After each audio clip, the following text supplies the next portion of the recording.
All right, so this is Every Night I Have the Same Dream. It's slowly getting more clear by DrBlackJack21, June 25th. Every night for the last month, I've had the same dream, and every time I have the dream, it becomes a little more clear. I'm keeping this journal in an attempt to track the dream and see if I can make sense of the whole thing. The dream simply consists of dark amorphous shapes and sounds for a long time.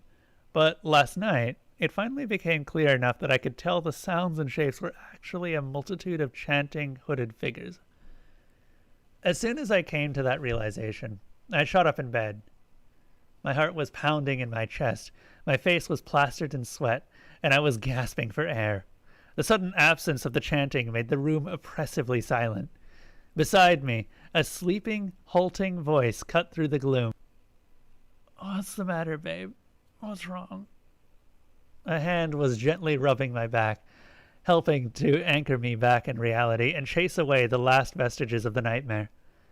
I reached behind myself to grab the arm and pulled it to my lips to kiss my partner's palm. "Nothing, darling. Just that stupid dream again." Vanessa's voice creaked with sleepiness. "Not again. You had enough trouble sleeping before that dream started making it worse. I don't like what it's doing to you. Here, don't forget to take your sleeping pills." I took the pills she'd taken from our nightstand and downed them with the glass of water she held out to me. She was right. Luckily it was the weekend, and I could sleep in a little to make up for the interruption the nightmare caused. Her voice helped my heart calm down a little more, and I ran a hand through my mess of hair. This time, it got clear enough for me to realize what's going on. The hand I was holding seemed to grow a little colder, and the voice was suddenly very awake. "What did you see?" I was rubbing my eyes to help me focus properly and chase away the visions from my dream. As I answered, my voice was still a little shaky. The shapes seemed to be a gathering of robed people, and they were either chanting or singing. Looking over at Vanessa, I thought I saw a touch of fear in her eyes, but then she blinked and it was gone, so I wasn't sure. She reached for me as she spoke. "Well, it's only a dream, and we need to find a way to help you forget about it for a while. Come here." With that, Vanessa drew me into a passionate kiss, and I forgot all about nightmares and chanting for a while. July 2nd. I had the same dream again, like I do every night, but as usual, I could make out a little more. One voice was leading the rest in their chant. For the most part, it was a jumble of sounds that made no sense. I could only tell it was chanting because of the rhythmic nature of the voices, but one line came through clear as day. "She hungers." I'm not sure why, but those words seem familiar somehow, as though they are buried in the deepest recesses of my memories. Like I've heard them spoken in that same voice before, but no matter how hard I try, I just can't remember when. This would all be driving me insane if it weren't for Vanessa by my side. She is my rock through all of this. She's always there to chase away the dreams, to calm my fears, and to soothe me back to sleep. Without her, I don't think I'd have gotten what little sleep I had in the last few weeks. I've had little enough sleep as it is. It's gotten so bad that I think I might have started hallucinating. When I woke up after hearing "she hungers," I could have sworn for the briefest moment that Vanessa's eyes were black, as though they were all pupil. I blinked to clear my vision and realized immediately that Vanessa's eyes were closed and that she was still asleep. I shook my head and mentally reprimanded herself for letting the stupid dream get to me in the waking world. The motion was just enough to wake Vanessa beside me. Without opening her eyes, she reached out and wrapped herself around me, pulling me into a hug. Her voice was barely a mumbled moan. "It's that stupid dream again, isn't it?" I mussed up her hair and grinned a little sadly. "Yeah, I'm afraid so. This time I could even make out some of the words." Vanessa's hug suddenly tightened, almost like a spasm of some kind. I instinctively reached down and pulled at her arm. A little tight there, babe. That hurts. Her grip didn't loosen at all. Instead, I heard her voice come out of the bundle of arms that now hid her face from me. The tone was utterly flat. What did they say? If I didn't know any better, I'd swear she was trying to hide the sound of fear in her voice. I wasn't sure if my answer would help or hurt, but I wasn't in the habit of hiding things from my partner. We've been through too much these last few months together. They said something about some woman hungering. Vanessa wrapped even more of her body around me. Her legs were now entwined with my own. I don't like what that stupid dream is doing to you. I'm worried about you. At first, her voice had sounded angry. I've never heard her get angry at all, or at, well, anything before. That seemed a little odd now that I think about it. I gave up on prying Vanessa loose and instead rubbed her back as I spoke. You know I'd make it go away if I could, babe. This has been a long month for us both. Vanessa laughed at that, but it wasn't the pure happy laugh I was familiar with. This was a darker laugh, filled with exhaustion and sadness. Has it only been a month? It feels like so much longer. That was when Vanessa seemed to steal her resolve. I could almost feel determination flowing from her into me. It doesn't matter. We'll get through this together. I'm never going to leave your side. My heart skipped a beat, looking down at the amazing woman by my side. She was the most beautiful thing in my world, and I didn't deserve her. She finally uncoiled herself from around me and reached over to the nightstand. Here, take your pills. They'll help you get back to sleep. I thanked her and downed the pills with a glass of water she held out to me. At least it was the weekend, and we could sleep in a little late together.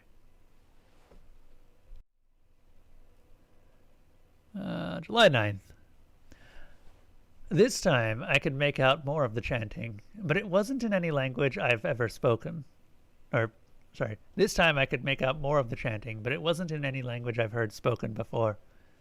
At first, I thought it might be Latin or some other dead language, but the words coming out of the priest's mouth didn't sound like they had been designed with human mouths in mind. It seemed almost like he was swallowing his own tongue for some syllables and practically retching out the rest. The last bit was the now familiar, "She hungers." Then he plunged a knife down. As the blade made impact, I shot bolt upright in bed. Looking over at my partner as I gasped for air, I was amazed at how beautiful she looked with her hair blowing in the breeze. That was when my sleep-deprived brain finally forced me to look up, and I realized the window wasn't open. In addition to that, I couldn't feel any breeze that could stir her hair. My mind was caught in the game of tug-of-war as I struggled to decide whether to look back down at Vanessa or not. I'm not sure I wanted to know the answer to that riddle. Slowly, almost against my will, my eyes crept down to the sleeping form of my partner. As I looked, her hair still waved about, almost more like tentacles than hair. I watched, frozen in horror, as one lock of hair reached out for me and slowly wrapped itself around the wrist I had planted in the bed closet to Vanessa. I cried out something intelligible and ripped my hand away. The hair held tight, and I felt Vanessa's head jerk as I pulled. Her eyes snapped open as she reached for the top of her head. Ow! What was that for? Her eyes glared at me, filled with questions and worry. My eyes remained fixed on the offending strand of hair, now lying limp on the bed. My answer came shakily. Your hair! It was alive and moving! It grabbed a hold of my wrist! I was expecting a look of disbelief or maybe even condescension. Instead, I saw the same look of fear as before, mixed with regret. Then she blinked, and, just like before, any hint that something was wrong was gone. When she spoke, Vanessa's voice held nothing but concern and affection for me. Are you okay, love? Did you take your sleeping pills tonight? Vanessa reached over to the nightstand and handed me my pills and the glass of water we kept on the nightstand. I was just about to take them when I stopped and looked a little closer at them. They were both a translucent blood-red color. When did I get these pills? I couldn't remember seeing a doctor for a prescription, and they didn't look like any over-the-counter sleep meds I was aware of. As an insomniac, I've tried them all over the years. As I suspiciously stared at the pills in my hand, Vanessa spoke up beside me. Just take your medicine, love. At least you only seem to forget to take them on the weekends, so we can sleep in a little while in the morning. That also triggered a little something odd in my mind. Why does it always seem to be Saturday night? I know I worked most of the week, but try as I might, I couldn't remember any specifics. I remember the day being long and tedious, but I couldn't remember any conversation I had or any specific task I had accomplished. Just some vague memories of working in a field. But a field of what? Why couldn't I picture the faces of anyone I worked with? The fear in Vanessa's eyes was starting to return. Then she blinked and it was gone again. However, I just stared at her eyes in horror. Her eyes had blinked wrong. The eyelids had come from the sides of her eyes, not the top or bottom the way they should. The panic must have been plain to see on my face because the fear returned to her eyes as quickly as it had left. What's the matter? Just take your medication, then we can... I threw the pills away before turning back to the woman whose eyes had returned to all pupil, just as I had remembered from a week ago. Or was it yesterday? Why does the outline of Vanessa's body seem to blur more and more as I try to focus on her? Is she sitting on the bed, or does her torso really disappear into the bed? Are the sheets and blankets really moving with her agitation? As she leans forward, all I can see is love and concern in those pitch-black eyes. As I struggle to pull away, mouths open in the bed and bite down on my limbs just hard enough that I am held firmly, but gently, in place. Vanessa wraps me in a warm and protective embrace as every surface in the room sprouts countless misshapen black eyes filled with love and concern. Her words come out in a trembling whisper echoed by mouths in the sheets and on the mattress, and I can feel her need for me to listen. I'm sorry. I'm so sorry. Please forget this and go back to sleep. Please realize this is all a dream. I love you. Please come back to me. The mouths in the bed drew me deeper inside themselves, inside Vanessa. It was all too much for my mind to accept, and I blacked out. July 16th. The men were back, but this time I could clearly see their faces. I was begging them to let me go, to untie me. Instead, their chanting just increased in volume and tempo. Soon I could feel my heart pumping faster to keep pace with the chanting. They were still chanting in that strange alien tongue, but bits and pieces of the chant were starting to make sense, and I was able to pick out phrases here and there. She who hungers, we offer sacrifice, gift of life evermore, accept our sacrifice. And finally, she hungers. With that last phrase, the priest brought down his knife just as he had before, but this time I didn't wake up. As his knife entered my heart, my vision blurred, shadowed, then went black. I slowly rose above my body just in time to see the nightmare, surely born of insanity, that descended upon my body and devoured it whole. The cultists writhed in worship and adulation until countless tendrils extended from the nightmare and grabbed hold of the priest who led the ritual. He screamed as he was torn into pieces, each of which was drawn into one of the thing's myriad maws. Immediately, all cultists screamed and ran, but none escaped the grasp of she that hungers. One by one, they were dragged screaming before it, torn apart and devoured. I floated above the nightmare, unable to move as the beast approached my spirit, and tenderly, almost lovingly, the tendrils grabbed me and drew me whole inside the largest of its maws. Then I woke up. This time I wasn't in bed. I was standing in an infinite plain of pain and torment. I could hear the screams of the cultists and countless other souls who had summoned the beast over the ages. Before me stood Vanessa. I collapsed on the ground, covering my eyes and ears, trying desperately to wake up again and escape this nightmare. But it didn't go away. After what seemed like an eternity, I could feel Vanessa's arms wrap around me to comfort me. I could feel the nightmare's tendrils wrap around me to consume me. Though my eyes were closed tight, all I could see were mouths and eyes all focused on me, all hungry for me. Then I heard Vanessa's voice. "You are safe here with me. Nothing here can harm you. These visions you see are born of the horrors contained within your memories. Just think of me, Vanessa, the woman who loves you. Forget the horrors of your memories. Turn away from it all and just think of me. Listen to my voice and follow it out of your nightmare." The screams faded, and in my mind I could see the eyes and mouths slowly close. Pretty soon, all I could hear was the voice of Vanessa, heavy with emotion. "You're safe. You're okay. I've got you. I'll never leave you. You're safe." When I opened my eyes again, I was in a featureless, empty white room, and before me stood Vanessa. Just Vanessa this time.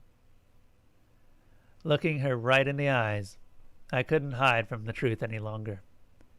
I ran trembling hands through my hair, and when I spoke, my voice was half sob and half whisper. "My dream. It isn't a dream. It really happened."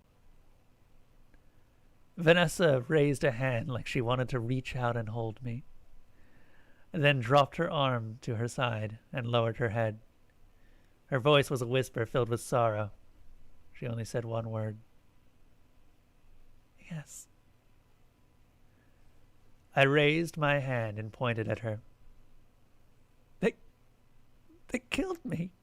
And you... I couldn't finish the thought. My voice caught in my throat. My arms fell as I lost the will to do anything more. Vanessa looked up, met my eyes, and finished my thought for me. "And I devoured you." My vision started to blur, and the eyes and mouths began to open around me again.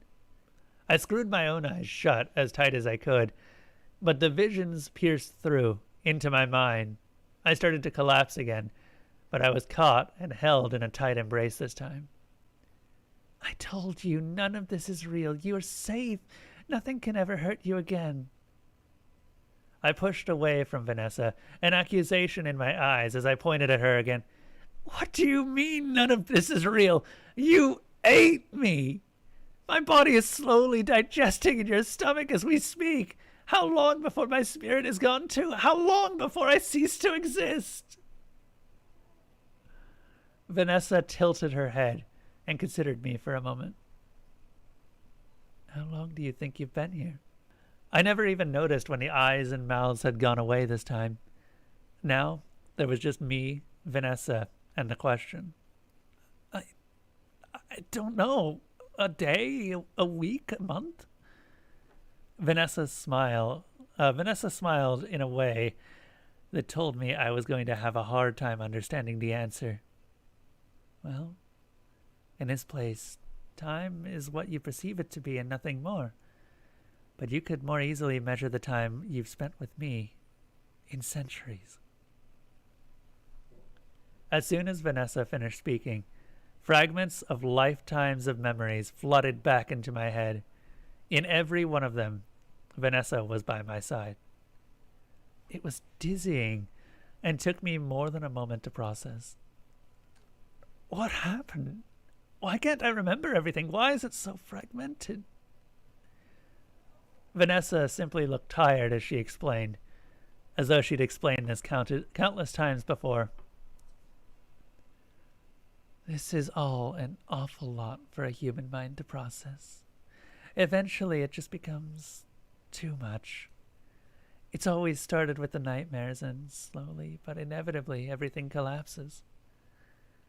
She grinned a little. Her voice contained a soft laughter as she continued. Sometimes you try to kill me. You can be quite valiant and brave when facing down your living nightmare. She sounded oddly proud of me when she said that. Of course, a human trying to kill me is about as effective as an unarmed toddler attacking a seasoned warrior.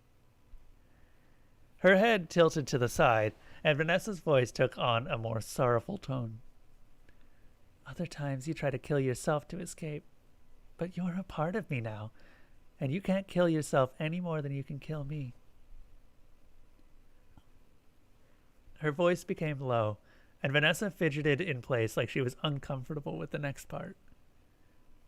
Other times you really lose it, and you try to worship me.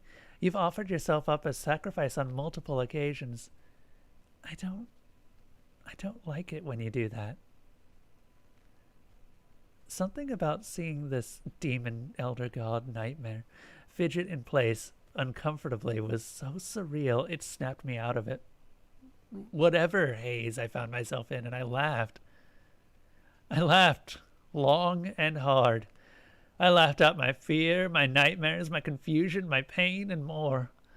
I laughed until my throat was raw, my head ached, and I finally collapsed in exhaustion. Vanessa's voice was genuinely pained when she spoke. So, it's the insanity and worship thing again. All right, let's get your mind cleared and start you over again. As she reached for me, I weakly batted her arms away before replying. No, I'm not worshiping you, although I might have really lost it, as you said. However, I feel strangely fine with all this. As I spoke, the memories of all the times I'd finally snapped passed through my head. This felt different. I gestured around, and the eyes and mouths began to appear again, but I took a deep breath, steadied my mind, and they started to fade in their own accord this time. I raised my head and looked to Vanessa in her big, beautiful, impulsively black eyes. Listen, I don't know how long this will last, but what say we continue as is for a little while longer? I'd like to get to know the real you, instead of the Vanessa you created for my waking dreams. I might not be able to handle it, but I'd like to try. Vanessa looked truly surprised for the first time I could remember in any of my fragmented memories. Her mouths appeared and closed a few times before she finally stuttered her reply. Wow, this is new? Okay, let's give it a try. As Vanessa reached out to take my hand, I saw a ripple of eyes and mouths pass over her, through the floor and out into whatever this place was. It was an odd sensation, to say the least. She pulled me into an odd embrace where I was held by too many arms. I'm proud to say I only closed my eyes a moment or two before reopening them and looking into the eyes of the woman who'd stood beside me for countless lifetimes. What say we take it slow, though? I'm still adjusting. Vanessa gave me a warm smile with only a few too many teeth before she hugged me again and whispered into my ear, Of course, love. You lead the way. I'll follow wherever you'd like to go. Today. That brings us to how I'm writing this journal for you all to read. Well, I suppose Vanessa is doing the writing. I'm just dictating. She agreed to return to Earth long enough to type this up and post it on my behalf. I'm happy to say the poor man whose computer we borrowed will likely make a full recovery. He only caught the briefest of glimpses of us before passing out. And will probably wake up wondering when he typed this story and might even convince himself it was all a dream.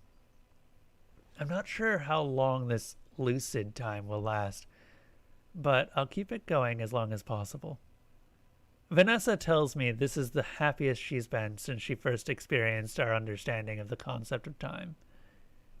We're off to visit the moons of Jupiter. I guess it's kind of a long overdue honeymoon of a sort. Not that we've been officially married or anything. It would be hard to find someone who could stay sane long enough to officiate a ceremony. And I guess till death do you part doesn't apply in our case anyway. For now, I'll just say good night to you all and sweet dreams.